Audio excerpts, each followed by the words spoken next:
Welcome to Evolve to Succeed, the podcast that brings together entrepreneurs, founders, business leaders and experts to talk about their journeys and explore the link between personal and business success. I'm your host, Warren Munson, founder of Evolve, a coaching, training and development company focused on enabling business and personal success and creating a community of like-minded individuals. Whether that be through our peer groups, one-to-one coaching, our training and development programs for you and your teams, or through our content and events, our mission is to get the best out of each individual and inspire them to be better both in life and in business. If you want to learn more about Evolve, including our beautiful co-working space in Ashley Cross in Poole, then please go to evolvemembers.com, where you'll find great content, insights, details of all of our services, and also information on our forthcoming events. For now though, let's get on with the show.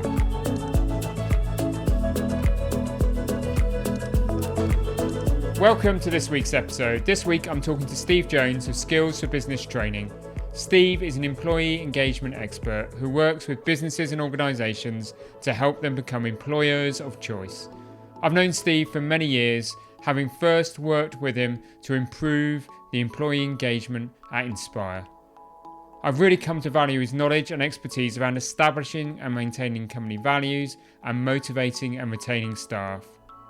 Consequently, I wanted to sit down with Steve to get his views on the changing landscape of recruitment and how remote work has forever altered the ways we keep our teams connected and engaged. I was also keen to hear his views on the Great Resignation. You'll hear more about that during the course of the podcast, and how to attract and keep talent. Steve also talks about his 4 core principles around engaging managers: integrity, employee voice, and strategic narrative, as well as revealing his 8 actions an organisation should take if they want to stand out from the crowd. I really hope you enjoy the conversation.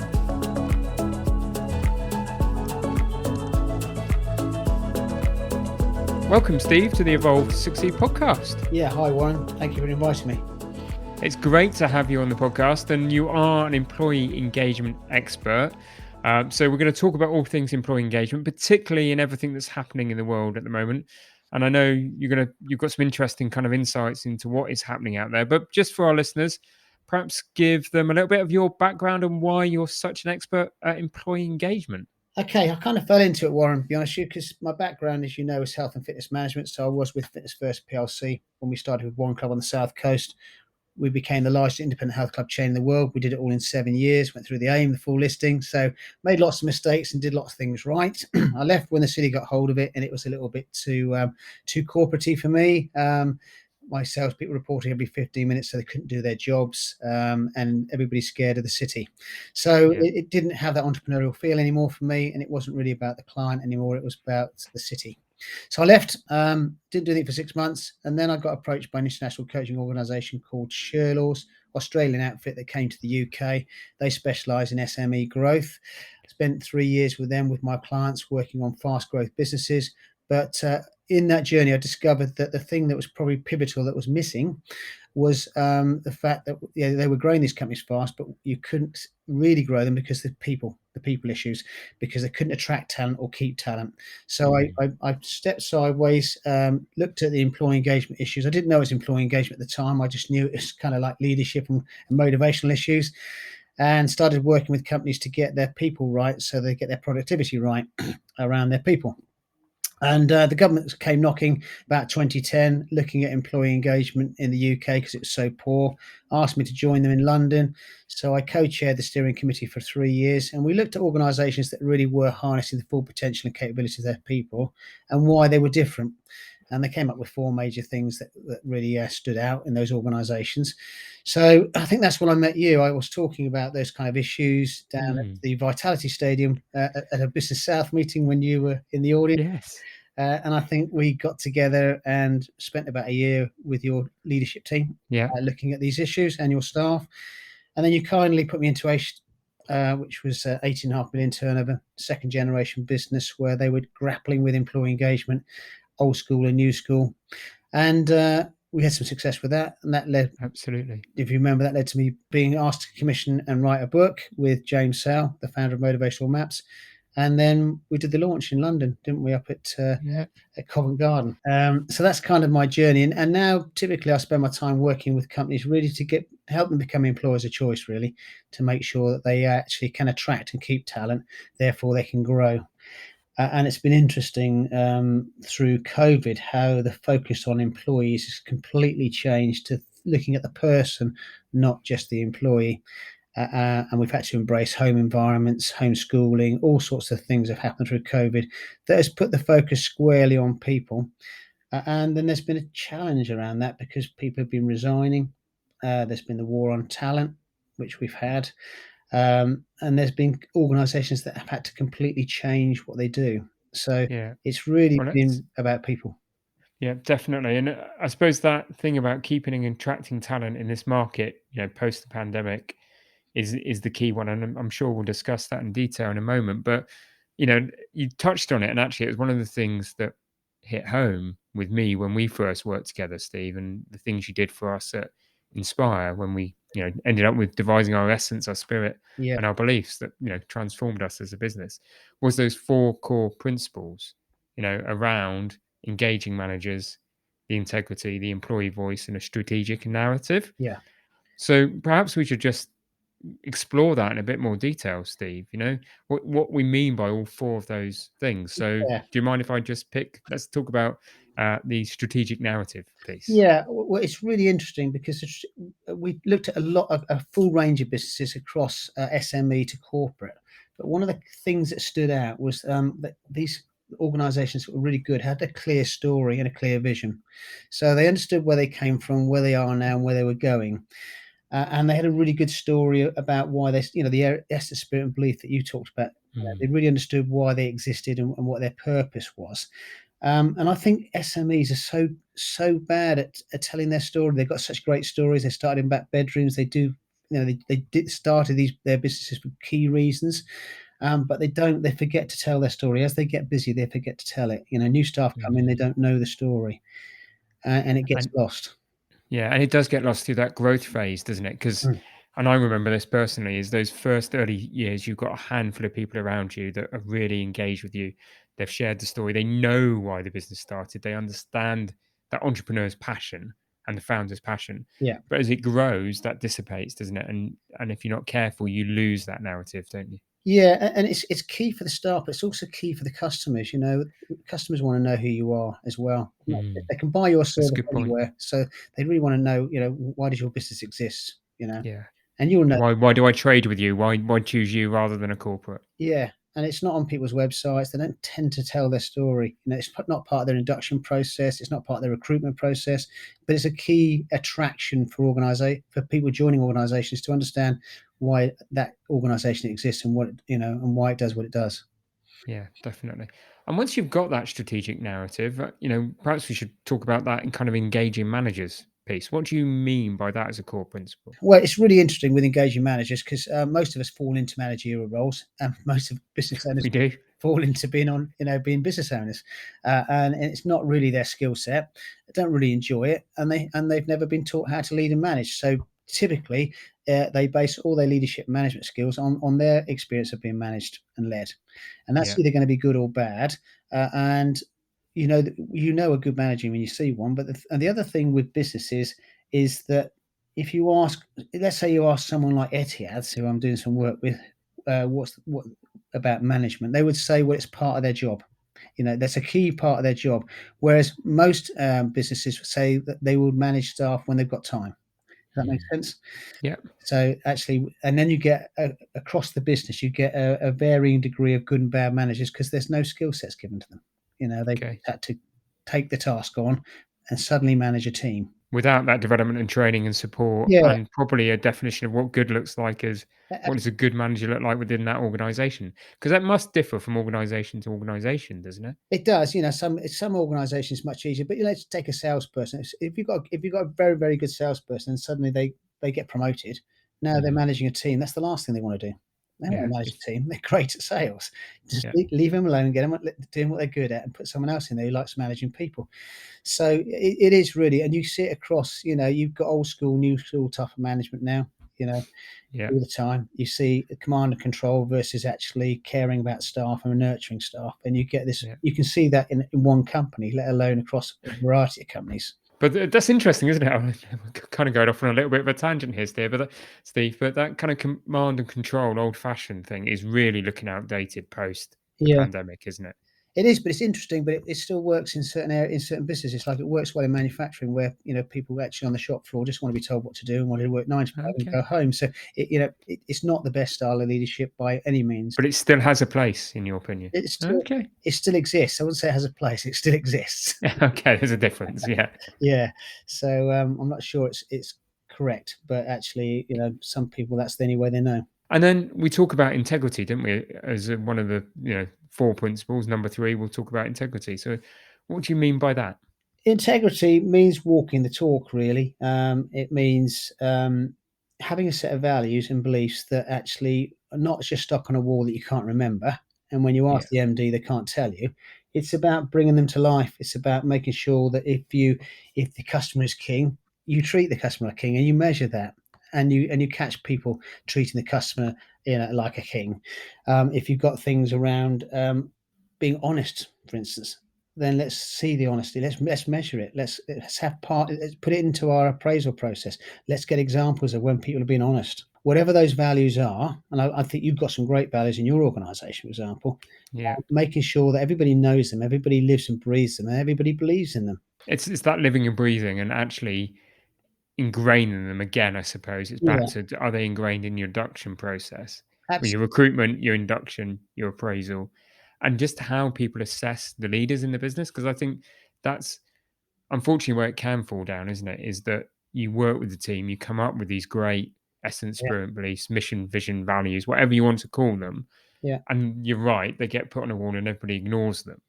But actually, it's down. I think it starts from the top. It's the leaders that need to demonstrate those values, that yeah, essence, spirit, and beliefs, isn't it? Because if people see the managers, leaders, owners, entrepreneurs of those businesses not following them, then it's a kind of why should I kind of approach, Well, isn't it? as soon as one of the senior leadership team or the board don't live and breathe those values, it collapses like a house of cards. Because Yeah, actually, if they're not going to do it, we're not going to do it, and they're yeah, meaningless. That's why it should be part of your appraisal process. Should be ingrained as behaviours in your organisation, yeah. and there should be consequences and rewards for living and breathing them. And have you seen some good examples of those consequences and rewards? Because that's quite an interesting one, isn't it? Yeah, so yeah, you do.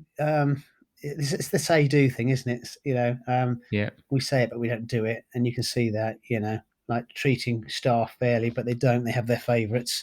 yeah, Would be a good example. That happens, and that's yeah, human nature. But you've got to be mindful. Actually, we have a listening culture, but they don't listen. It's an open door. It's an open door policy for good news only, for example. yeah, Um, so there isn't this real genuine listening going on. yeah. Perfect. And then the final piece and the final number 4 is employee voice, isn't it? So Yeah, employee voice as well. Richard Branson would tell you he employs people so they can tell him what to do, not the other mm, way around. And it's having that philosophy in your business where actually you're employing great people who do great work. Listen to them. They know what the challenges are in their roles. They know what the challenges are with the clients.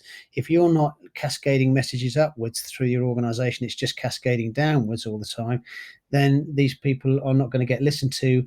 And people like to be listened to and heard, and they've got value to bring to the organization. And you're missing genuine pearls of wisdom from these individuals that are at the coalface that know the situation. but that can be difficult, can't it, for the owner manager, the entrepreneur, because typically they're very assertive, strong personalities, and maybe controlling in nature. There's several things here. They're usually very fast paced. So entrepreneurs have lots of ideas and they want the next thing to come through the down the tube. So they're always coming up with new ideas and cascading stuff down, and the staff don't know why. They don't know Yeah, why they're doing it, but the entrepreneur wakes up with another idea every morning, doesn't he? You know what yeah. it's like, and they Shiny new thing. and it's great and they love it and it should be great, but staff then resist because they don't understand why and they're not involved in the decision making. And Yeah, when you think in terms of transformational programs, it's really interesting because actually you should really have your naysay, because leadership teams are usually fast paced, gung ho, and we're going somewhere, where staff are less they're more, I like it as it is. We don't like a lot of change. So you've got Yeah. a mismatch. So you've really got to bring some of those naysayers, those awkward buggers that actually question why you're doing stuff, bring them into the transformation teams, because then they'll see the rocks ahead, they'll see the problems, and then when you come up with your plan of action, actually it's well thought through, rather than a Yeah. bunch of leaders that think we're going to conquer the world and haven't realised that we've got no money to do it Yeah. because they haven't spoken to the accountant. Yeah. That kind of stuff. And that's really interesting because that brings into, and it was one of the things that it took years and years and years for me to understand. And again, it was probably just from a discussion with you around that kind of subject. Is that's where having a good change management process and understanding the change management Yeah, curve yeah, that we all go through, and that we all go through that at a different pace, yeah. changed the way I managed and led the business. Well, we've got a workbook on that in Evolve, Yeah. haven't we? And it's a fantastic workbook. And it makes you think about how change occurs, the emotional roller coaster of change, why people resist, and why some people just love it. And actually getting to a system and a process where actually you can bring change and you can manage change, because everybody's buying into it. And when everybody buys into it, it's seamless, it's easy. They're on the journey with you. Perfect. That's a great summary there, Steve. So thank you for sharing that with us around those four core principles. And I think businesses that think about those four things and get that right can definitely enhance their engagement. But we should really talk about what's happening out there right now. And you touched on that in your introduction, Steve. But what are you seeing as the key? Is there two or three key topics that we should explore around employee engagement and what's happening in the marketplace right now? Well, you'll know because you're in the marketplace with me right now. The biggest challenge for staff is getting staff, getting good quality Yeah, talent into the organisation. So there's a war on talent going on right now, absolutely. Yeah. and it's I've got companies that cannot grow at the moment simply because they cannot get the staff to grow. So it begs the question, and there's several reasons for that. One is the Great Resignation, where people actually don't want to come back into the workplace. They've been furloughed. They've sat at home. They've had a bit of quality of life. They've found other things to do, and they don't want to be on a train to London, for example, for 2 hours and 2 hours back. No. Or they don't want to do the 90-hour weeks that a middle manager typically does. So you can kind of see what's going on, and why people are reluctant to come back into, because they've kind of had a wake up call, I suppose, from their Mhm. routine, and that's a real challenge because there's not a lot of talent around, and but there is. But people, how do we get them back into the workplace is the real key. And the other thing is that organisations have pivoted out, have changed, and actually we've got to look at the motivations of individuals to see whether they fit in, and give them new skills in order that they can actually pivot with the organisation. Yeah, that's true. That's a really good one, isn't it? That kind of, pivoting. Most businesses have pivoted in some way in the way in which they deliver their services, or the services they actually, or the products they deliver have changed slightly, but definitely routes to market and all of those things have changed. And yeah, they've got to take their people with them, haven't they? Yeah. And not leave them behind. Yeah, and looking at who's best suited to do that is maybe not the person who was doing the previous role, Yeah. in a different way. And that war on talent and the great resignation, two great terms, and ones that I resonate with me, but resonate with the clients that we work with as well, as you say. Um, how should a business be thinking about employee engagement to conquer some of those challenges around the war on talent and the great resignation? Yes, it's a great question. So I think you've got to start to learn how to be attractive. You've got to start to learn how to be attractive to those individuals and stand out Yeah, from other organisations that do what you do, because it's a saturated marketplace. So how do you stand out? And I picked up 8 things I think that organisations should do, and I put it into a wheel, as we know. So it's really have a great story. You want a really good story. I told you my story when I started. I could have just said I used to work for Fitness First. I'm a coach now. That yeah, that would get me nowhere. So I built a nice story around who I am and why I do what I do. The same yeah. with any organisation. Build a nice story about why you exist, and then a clear vision. Where are you going to be in the next 3 years? And that's a really interesting one, isn't it? Because I think that's the bit that a lot of businesses are missing, because been through so much turmoil as business owners, Yeah, so much change. And even if you look at the climate out there now, unfortunately, you've got the war in Ukraine, you've still got COVID in the background, yeah, you've got perhaps uncertain political environments in the UK and across the world. That kind of uncertainty means that perhaps as business owners we haven't spent enough time developing our vision, or how it's or understanding how our vision's changed? Yeah, it's quite tough. But I think you do need to sit down, away from the business and think, okay, the landscape's changed. What is our vision for the future? And how is it going to be different? And what does that mean? And how do we communicate it? Because a lot of companies, senior leadership teams, they'll go away on a strategic day, they'll do a vision, and they'll forget to communicate it. Um, in their minds, it's communicated, but it hasn't been communicated. So one of the key things is have a great story, have a clear vision, but make sure it's totally communicated throughout the whole organisation. Everybody knows it. It's part of your induction process, and even actually have it on your website for your clients so they know. Where's this company going over the next 2 to 3 years? It's about defining what, in my terms, I'd say defining what good looks like, and then Yeah, sharing it and sharing it and sharing it, and don't stop sharing it, really. yeah, and being passionate and proud about it as well. Yeah. This is what we intend to do. This is how we intend to set our stall out and go forwards.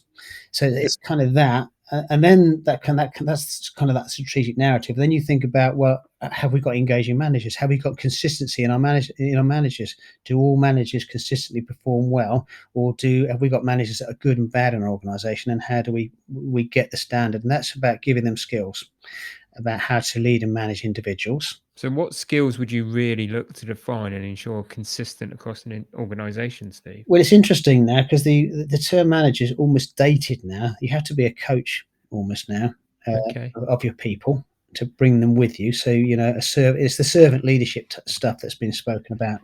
And is that a generational change, do you think? Do you think people don't, is this sort of, people don't want to be managed, they want to be coached and developed? Do you think that that is a, we talk about different generations, but do you think it's a generational thing? Yeah, I think it is. Yeah, I think people now expect to be looked after, expect to be involved, and expect to be asked. Yeah. Rather than just barked at, which is the old style. Yeah. And of course, the old style almost verged on bullying, didn't it, as well? And Yeah. so that's not going to be acceptable for youngsters coming into the Well, workplace. it never was acceptable, was it? It's just unfortunate it became, in the 80s and early 90s, that just became the way it was done. Yeah. Yeah. So the next thing then would be engaging manager would need to be a coach, motivate and stretch their staff. So that's management by walking around, listening, understanding what's going on, and responding to staff, and making sure that their ideas are acted upon or listened to. And that's a challenge, isn't it? Because you can support people and get them walking. I've got this really bad example in my past, and won't name the names, I won't name the organization, but going long back in the past, worked for an organization where it was, the leader of that office was not the most engaging individual. He used to sit in his office with the door shut, didn't do any of that. And all of a sudden, one day appeared and used to walk the floor. And for the next month, he used to do it at 9 o'clock on a Monday morning Yeah. and 4 o'clock on a Thursday afternoon. And it happened every week, 9 o'clock on a Monday, 4 o'clock on a Thursday. And it became routine. So it became nearly the joke of the office Yeah. because it wasn't real. So you've got to do it with Authenticity. belief, authenticity. That's a great word, isn't it? Yeah. It has to be authentic and has to be genuine, not just because actually I've learnt this in a book and I'm going to go and try it. Yeah. Which is probably what he did. And he probably had, I mean, don't know who he was, but he probably didn't have very good interpersonal skills, I'd imagine. Yeah. Yeah. So, yeah, so you've got that kind of stuff. And then it comes back to the next point, which is listening to your staff, really understanding their situation, putting yourself in their shoes, which is sometimes hard, but they're having to deliver the service. They've got the key thoughts and ideas. Let's listen to them. I Mm. had a great example. I was working for a company in Portsmouth where the MD, we had this listening culture thing going on, and a cleaner walked into the MD's office and said, you didn't do what you said you were going to do." Now the MD, there are 500 staff in this organisation, and the cleaner walked into the MD's office and said, "You didn't do what you said you're going to do." Now normally they get thrown out. Yeah. Yeah. The MD actually apologised and said, "You're very right. I've been on holiday. I apologise. I'll get it done." When you get that level of engagement, then Yeah. you've got your staff on board basically. Brilliant. Fantastic. And then it kind of the final two are, the set of values. How do you arrive at your set of values? I see a lot of people make mistakes here. They get a coaching and they just ring all these words, and then they end up using these words which mean nothing. Yeah. It's how do you get to the heart of the values? They've got to be coming from the business owner and the leadership team, and they've got to believe in them so that they can live and breathe them. Otherwise, they're just words. Yeah, and everybody has honesty and integrity, don't they? Yeah, And you realise all they've done is yeah, ring some words at that point, and there's other ways to describe honesty and integrity, which are clearly key to business that reflect that organisation. Yeah, yeah. So you have to be honest and integral if you're going to do that, and you'll be yeah, found out very quickly if you're not. So yeah. it's a case of what really, if I, and there's ways of working this out very simply, so you can actually get these values sorted, and then live and breathe them because actually they've come from you. We've covered quite a lot in this conversation so far. We've talked about some of the key issues, the great resignation, the pivoting of businesses, that war on talent. We've talked about what does good look like in terms of employee engagement right now. It'd be good to really talk about the first steps an organization should perhaps undertake if they feel like because of those challenges they haven't got engagement. We've talked about the four core principles. We've talked about the eight kind of Yeah. the employee engagement wheel, the eight steps, which is brilliant. And again, something you've implemented with us and we've used as Evolve within one of the workbooks to support our sort of Evolve clients. But if I'm a business owner sat here now thinking, employee engagement in my organization is really, really poor and it's changed because of all of those factors, because people have been distant from the office, they remain distant because they're hybrid working. What's the one thing that you would tell that business owner, he or she, to do?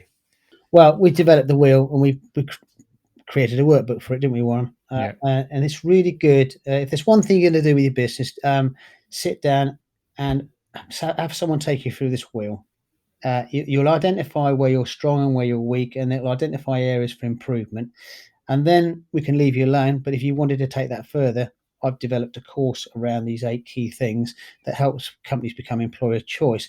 But you don't need to do that. If you did the wheel, and we took you through the wheel, which is a workbook that Evolve have got, which we developed together, it would identify clearly where you need to put your focus. And that would be a start point. Fantastic.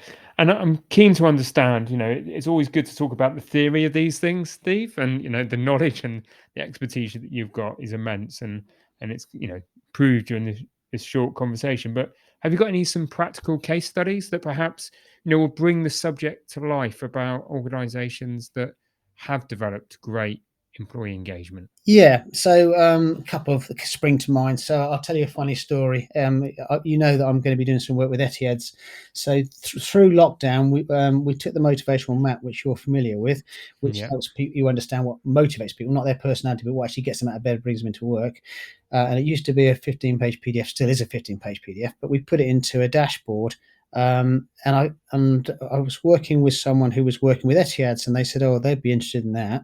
So I got up on a Sunday morning at 7:30 in the morning, and I had the vice president of Etihad's on the line, and he said to me, "Here's my challenge." He said, and at 7:30 in the morning, I was struggling to be motivated. But he said to me, "Here's my challenge." He said, "We're probably the richest country in the world, and we've got a government-sponsored airline, and all my staff, all my Emirati staff, have got private jets and they've got Maseratis. How do I motivate them?" Yeah. That's quite a challenge at 7:30 on a Sunday morning to be Yeah. posed that question. So I said, "But it's quite simple. Neither you or I need to work that out because the tool works it out." So Okay. we've developed this dashboard and we've taken it into Etihad's, and immediately he saved 3 key people from leaving his organisation. Wow. That would have cost him a fortune. So he's completely sold on it. So we're going out, as I told you in May, to do some work with him, with the Etihad's Airlines, but also more practically in an SME world. You know Nigel Smith from Ellis Jones. Yeah. We've put it into his organisation, and again, when I put it into his organisation, he worked out who was slowly motivated because we can work that out. And he Yeah. walked around, he drove around and met those people, and he again saved 2 or 3 staff from leaving Yeah. simply on that. Wow. And that's just part of the transformational program that we put into organizations, and we get this done. We do this every 90 days with their motivation, simply because you spot things that going on. It's nothing worse than losing a key member of staff and you hadn't spotted it, and suddenly you've lost a talent to your business. So this stops that happening because we work out what's going on with their energy, what's going on with their motivation, and how do we harness it, and how do we get out of their way and allow them to be the person they need to be in the organization. And that alone, and there's action plans around that we Yeah. record and we have accountability around. That single strategy alone is going to increase productivity in your organization, reduce sickness and absenteeism. It's going to reduce mental health because people are coming to work because they want to. It's that engagement piece, isn't it? And that motivation thing is really key. And I know that could be a subject for a whole other podcast. But as we're talking about motivation, I think motivation and understanding an individual's motivation is such a big piece of employee engagement, isn't it? That we haven't Yeah. discussed. Perhaps, could you just give our listeners an insight a little bit into what that good motivational piece looks like, and how, what the motivational factors are for an individual? Okay, so I liken it to fossil fuel. The old style of management was fossil fuel, where it's burn and churn. And Yeah. now we've got renewable energy, which is how do you renew the energy of your staff constantly? So that's how I Yeah. look at motivation. It's renewable energy. So how it works basically is very simple. It takes 20 minutes to work out through a questionnaire what motivates a member of staff. And then we can see how much of that motivation is getting satisfied in the organisation. And if it's not getting satisfied, what do we need to do to make sure it does? So people like you and I would be very creative. So we need to have every day being different, lots of innovation to keep Absolutely. us stimulated. So the worst thing you could do is give us routine, boring work to do, or load us down with paperwork so we can't be creative. Okay. Another example would be people like you and I would like freedom and autonomy. That's another trait of an entrepreneur. We love freedom and autonomy. So the worst thing we'd like is someone micromanaging us. Yeah. Immediately, that's going to Just kill us overnight, wouldn't it? Yeah. You're a purpose-driven person as well. So search is all about purpose. So again, if you couldn't add value in the world because you were bogged down with all the crap of the day-to-day running of a business, you'd soon lose your mojo, your motivation. So you can quickly see, but your staff aren't the same. Your staff will be No. motivated completely differently. In accountancy practice, like the one that you're involved with, Defender would be more prevalent, Yeah. and that would be, I like security, like predictability, don't like change, don't like all of these ideas that managers keep coming up with and leadership teams keep Yeah. coming up with. Need me to do my thing. Yeah. Just leave me to do my thing, dot the I's, cross the T's.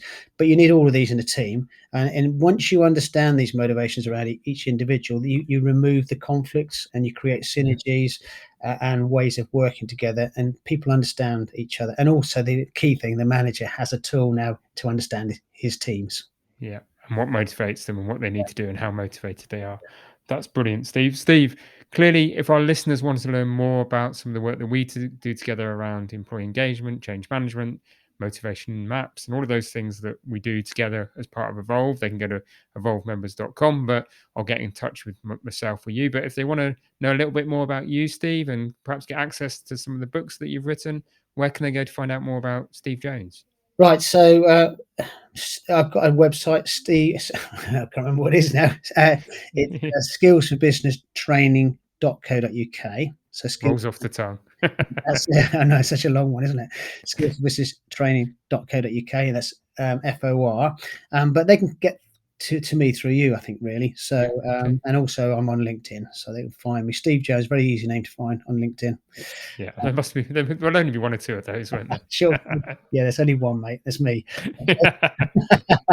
So, Steve, I've really enjoyed our conversation. Hopefully, it's given our listeners a little bit of an insight into employee engagement and some hints and tips about what they can do. Thank you for being a great guest. Well, thank you for inviting me on. It's been great fun as always. Thanks.